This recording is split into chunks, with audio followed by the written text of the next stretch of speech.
Good day, I'm Stephen McHugh, and this is your JIS News for Tuesday, October 29.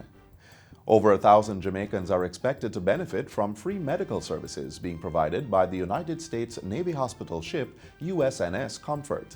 The ship is docked in the Kingston harbor from October 28 to November 1. During a tour of the facilities on Monday, Health and Wellness Minister Dr. Christopher Tufton thanked the staff for their partnership with the island. We're very happy to have them here. They have a number of procedures lined up to perform both on the ship and offshore. And it is clear, based on what they do, based on the facilities that they have, that it is a good thing for Jamaica. 150 surgeries will be conducted on board the 900-bed ship to include ophthalmology, general and orthopedic surgery, as well as wound care and urology. Basic medical services including adult, pediatric, dental, dermatology, and physical therapy will also be provided at walk-in sites at the Sabina Park and the Greater Portmore Health Center. The sites will operate from 8 a.m. to 4 p.m. daily. Jamaica's 15th Housing and Population Census will officially get underway on April 5, 2021. Minister of Finance and the Public Service, Dr. Nigel Clark, made the announcement Monday during the opening ceremony for the 44th meeting of the Standing Committee of Caribbean Statisticians in Kingston. Dr. Clark says the Statistical Institute of Jamaica has already begun pre-census preparations. He says government will set aside funds in the 2021-2022 budget to ensure that the census is completed over a 3-month period. The Finance Minister has also announced proposed amendments to the Statistics Act. It is the intention of this administration to promulgate amendments to the Statistics Act to legislate that the census occurs every 10 years. We can't leave it to convention nor to whim. We have to ensure for future generations that this becomes a part of the laws of Jamaica. The Housing and Population Census provides information on the size of the population in areas such as age, sex, religion, and education. The last census was done in 2011. Minister of Justice Delroy Chuck says audiovisual equipment in the island's courts will become fully operational soon. He says the ministry is currently sourcing proper broad-based microphones to use during court proceedings. And as soon as we get them, then we will turn over the system to the Chief Justice, where again there might be the need for further training, or we make sure that every sound, every picture is properly captured in the courts. The minister was speaking on Friday at the Court Management Services Summation Workshop for the Jamaica Judiciary.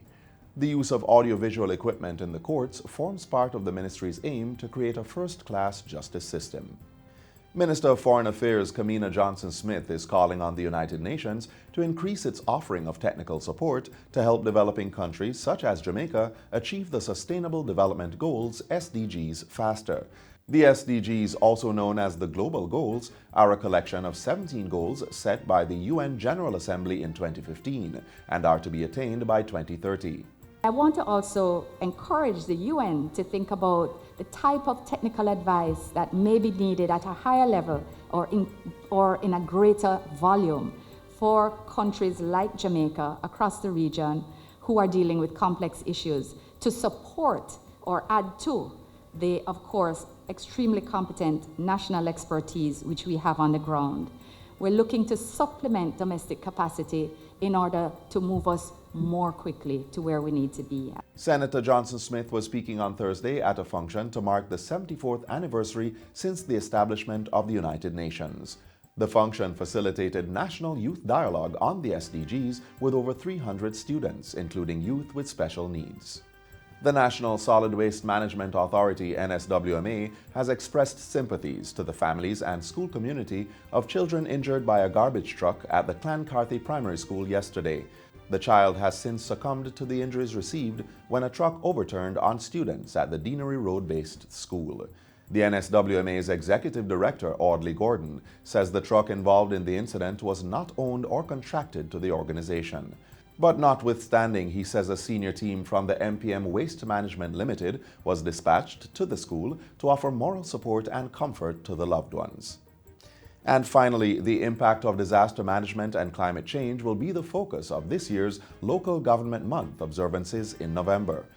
Portfolio Minister Desmond McKenzie made the revelation at the recent launch of the 2019 Cross Island Run in St. Thomas. He charged the local authorities to adhere to building codes and disaster management best practices. The right to build is vested in the local authority to grant that permission. And you, mayor and the team and minority leader and CEO, you must ensure that whatever building approvals are granted is granted for areas that is not prone to flooding. Mr. McKenzie says the Office of Disaster Preparedness and Emergency Management, OPM, will embark on a series of town hall meetings on disaster management during the month. The Cross Island Run precedes the observance, with runners taking the month's messages from the island's leaders to each municipal corporation. This is the third staging of this initiative, which has become an integral part of the calendar events for Local Government Month. And that's it for JIS News Today. I'm Stephen McHugh. Thanks for watching.